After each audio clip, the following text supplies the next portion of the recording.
I'm ready for the second press conference of the day. All right. Hopefully this one goes as smooth as that one did earlier today. Alyssa, why don't you lead us off? Well, first of all, thanks, Kyle. I'm sorry that, in the earlier press conference that Russell and Andy and Leo and Pat and Grant and Eric, that those guys were left out, but my producer said I had a limited amount of time for that earlier press conference. But, really, right now, obviously this is all, uncharted territory for everybody. And, the biggest thing is just, from our perspective, is just keeping in close contact with our student athletes, making sure that they're doing well, making sure that they're safe, checking in with them on a daily basis, whether it's about just life in general or academics or, if they're staying in shape, doing push-ups in their house or sit-ups in their house or just trying to connect. And it's been really important that we know where our players are at all times as well, just to make sure that from a safety standpoint and a health standpoint that everybody's doing well. Alyssa, go ahead. Coach, hi. Hope you guys are doing well in the house. Wanted to ask first about the message that you gave your players, that emotional message after the SEC tournament, and just how hard that was and how hard these past couple of days have been.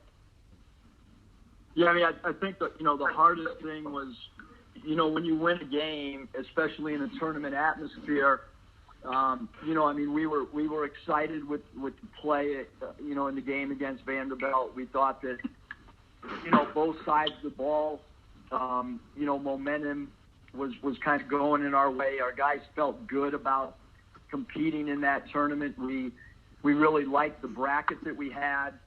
And so, when the game was over, we all ate together. We prepped a little bit. They went to their rooms. Our staff stayed up late, continuing our preparation.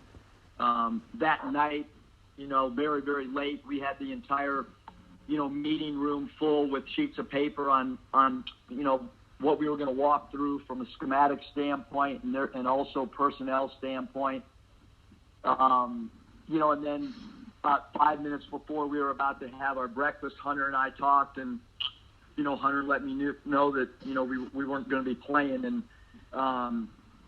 when I first started giving the speech, it was kind of factual. But then when I started looking at guys and kind of the shock in their face and started thinking back to the vision that we had sold and the goals that we had come together as a group. It's probably, without a question, the hardest, speech that I've ever had to give a team. And then we just got back, as quick as we possibly could. The university did an incredible job of getting us back, to Fayetteville in an incredibly timely manner. We were in shock after the meeting. We basically went and packed and were on a plane.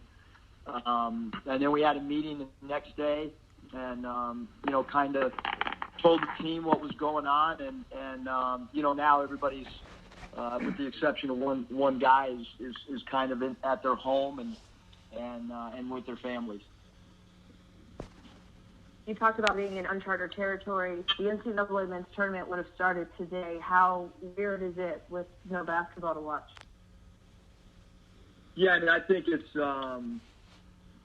it's incredibly, for all of us, it's even, if once the NCAA tournament does come to an end for teams, or once the tournament's, over after the championship game, you still have NBA basketball to watch, and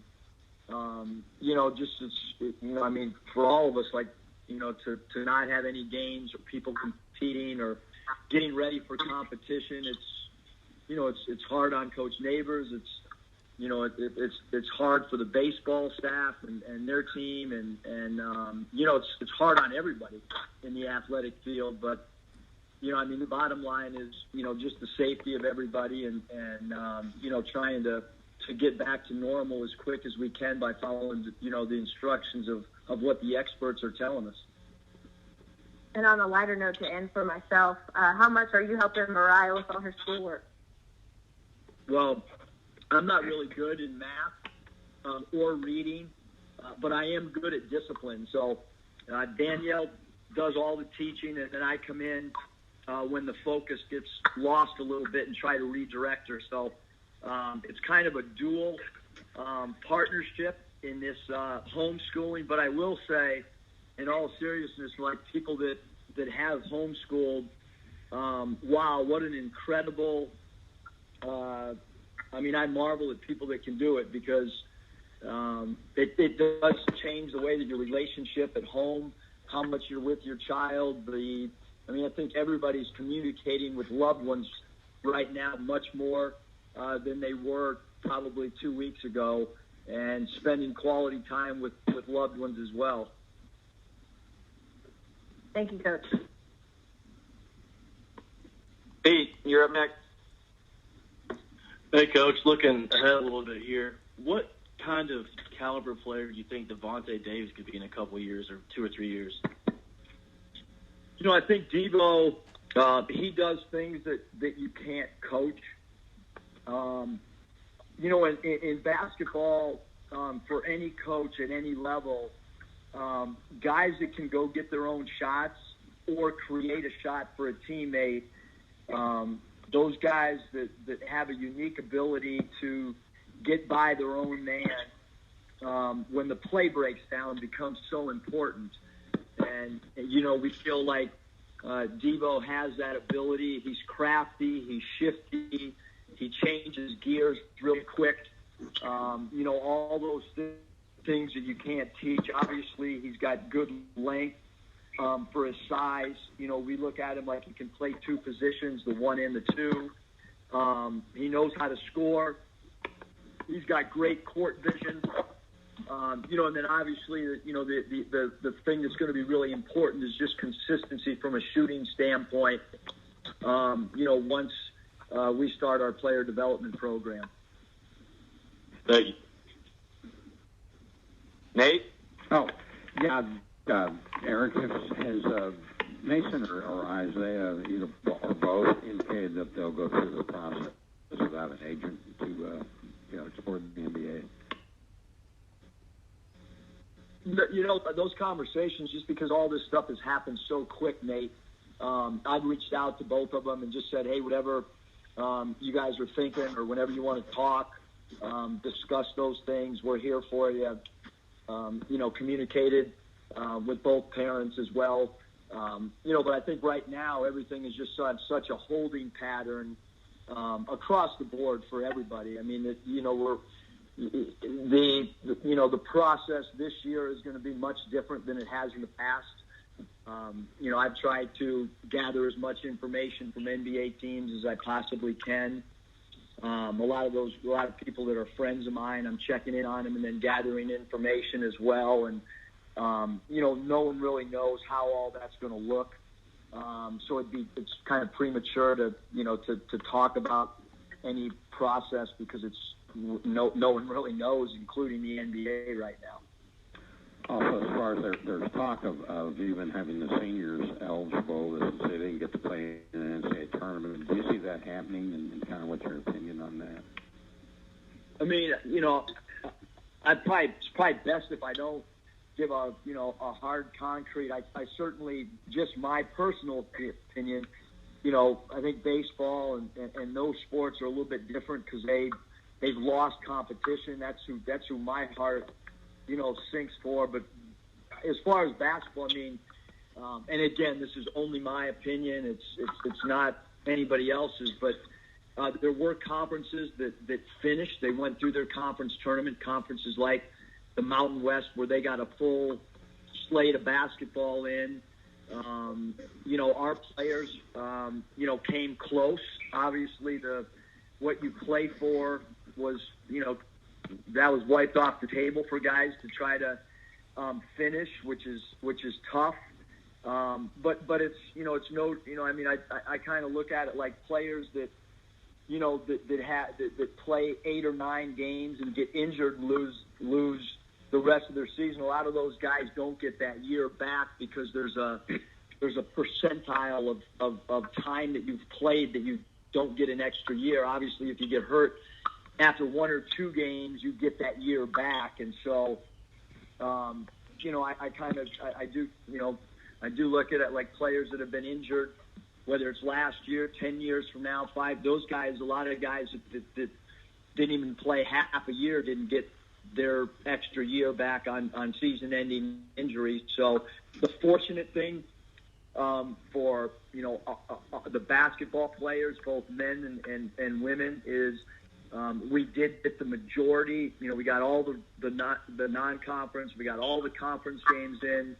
It was the NCAA tournament, for the women, and for us it was the playing out the SEC and then seeing where we might have been after those games. So unfortunate, but again, we are fortunate that we got so much of the season in as well. And just 2 more. One is the off-season workouts you have. Since right now, I think 10 people is the most you can have at the maximum, and that may start dropping. What kind of workouts do you prescribe for them while they're at home? Yeah, I mean, right now, I mean, it's hard for guys even, to get into a gym. I mean, there's, depending on where, some of our players live, they, right now, a lot of guys don't have access to go get shots up unless it would be outside. And I think right now, I mean, the bottom line is just the safety of everybody. So, we would like to start, giving them workout plans, and the only way we can even give them like a weightlifting plan is if we know, what they have at their house, or because obviously, to go into a health club, is not advised at all. So right now, I think we're just in a holding pattern. The biggest thing is, that our guys are fine mentally, and that they, really, really focus on their academics. I mean, I think that's the big thing right now, is to finish this academic semester strong for all of our players. And finally, do you see this season getting, with the pandemic, even starting later than November, that they would keep, getting delayed? I mean, I would certainly hope not. I mean, hopefully, they'll be playing football, but I, again, that's just a personal opinion. I mean, I'm want to watch Coach Pittman and him do his work, and hopefully that, at some point here in the near future, they're able to start practicing, and our sport will be on its same kind of path as it always is. Thanks, appreciate it. Thanks, Nate. Bob? Hey, Eric, how you doing? Good, Bob. That was pretty on point. Follow up on Isaiah. Have they given you an indication of what way they're leaning? Because, to me, as long as they sign with an agent, obviously it'd be good to get, draft evaluation. If there is a combine, go to that. But do you think they're going to, once that opportunity presents itself, do you think they do that, or just kind of, where do you think they're leaning?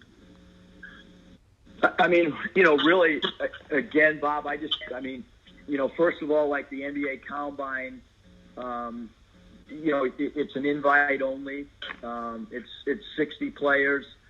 I'm only guessing that right now that is the furthest thing from what the NBA is thinking about.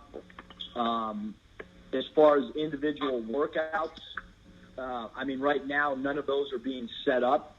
I've talked to enough NBA teams, because nobody's going to have players get on a plane for individual instructions anytime soon, where they, have 6-man groups to work people out. So, again, at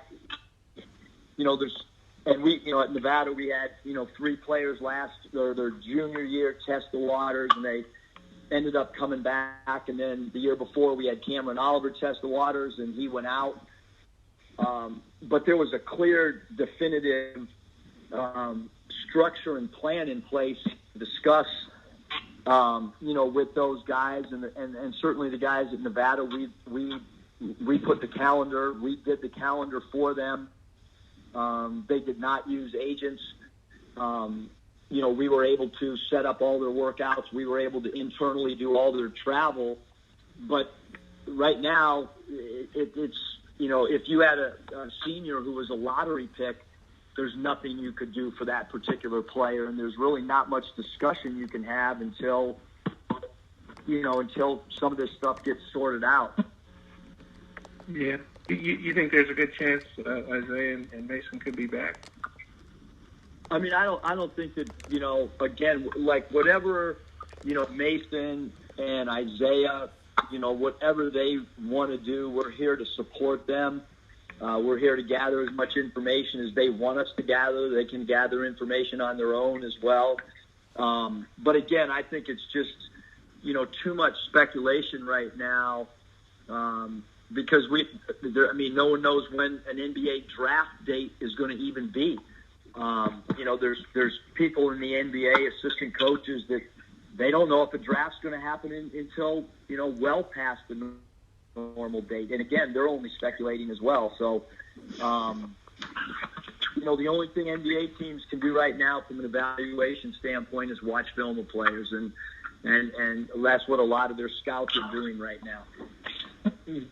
And as far as kind of putting a wrap on the season, I know it didn't. It ended with a win, which is great, but it obviously ended prematurely. Just looking back on your first season here, just how would you kind of sum it up?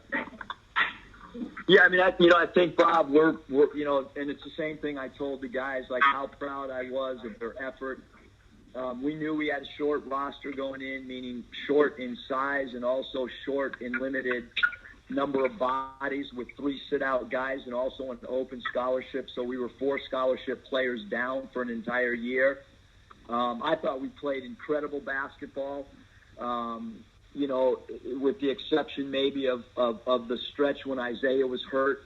And, we played a game or two really well when he was hurt. And then, without him, we missed him, and our depth, lack of depth showed during that 5-game stretch in particular. But non-conference was great. Conference play, some great moments. And again, we went through just that one segment, where we lost, so many close games. In reality, I look at the season, we didn't play well in 2 games. We did not play well at Tennessee, and we did not play well at Florida.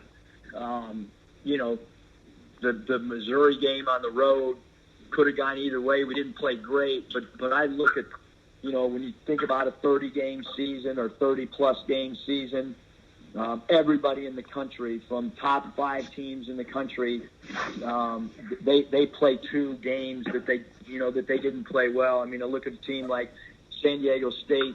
I mean, they won on a last-second buzzer beater against San Jose State, who's been, a team that struggled to get any win at all in the Mountain West the last 5 years. And it just happens where you're going to have some bad games. But I thought, as a whole, our guys laid the foundation of a group that really played hard and competed on a nightly basis. Does it help that you won your last game, played pretty well? I said, no, it's not the way you want it to be over, but does that help for, carryover and things? Bob, I do think it helps all of us because we, when you lose,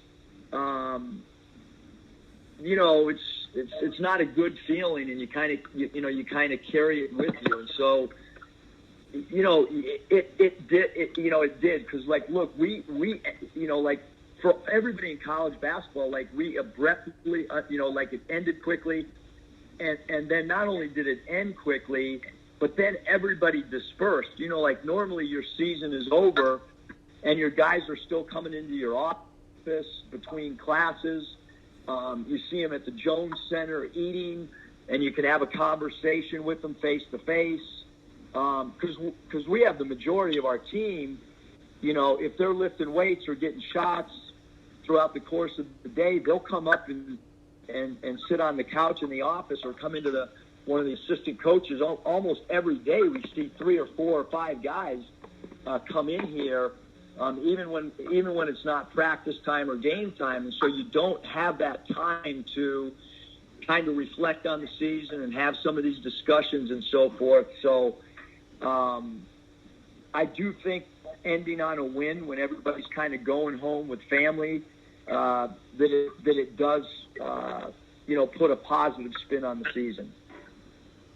Let's make it a shot. I got a few more questions, but I'll let some others chime in, and hopefully Kyle could circle back to me. Okay. Oh, yeah, I got one. Eric, besides shooting spoof videos, what do you have in mind to keep yourself occupied?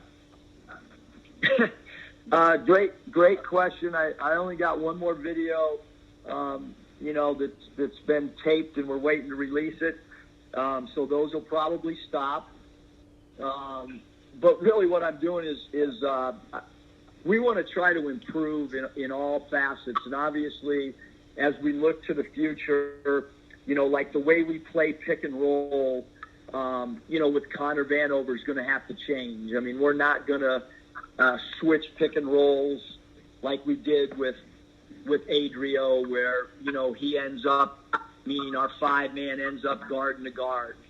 So we're going to have to study, and that's our project right now, is studying NBA 7-footers and how teams, and particularly the Milwaukee Bucks, and how they track their pick and rolls, and how in the big man rolls, we want Connor to be in the line of the roll man. So that's our projects that I want to try to get done within, midweek next week, where we have a definable way that we're playing pick and rolls, especially with Connor in the game.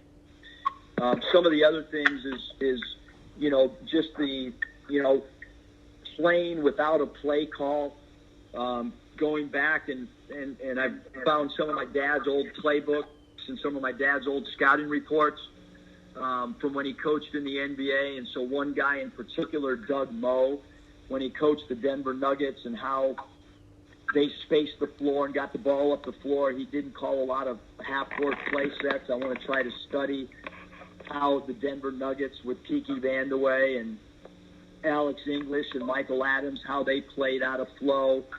So really, Tom, those are the type of things that we're trying to do is create projects and try to learn from those as best we can. And then I'm trying to get on as many podcasts as I can. I did a video thing with Coaching You yesterday, and have done some radio stuff and just trying to, spread our brand, the best that we can. And the videos are great for recruits and it's kind of a branding thing, and it's interesting to get text message. I got a text message this morning from someone that works for the New York Jets. I got Phil Nevin texting me from the Yankees on it, and it's, when sports centers, pick something up, it's a great thing from a recruiting standpoint as well. Absolutely. How spectacular is it to be married to someone like Danielle, who gets you and who you guys seem to be as great of friends as you are a married couple? Yeah, I mean, especially now, like, she's the brains behind everything, and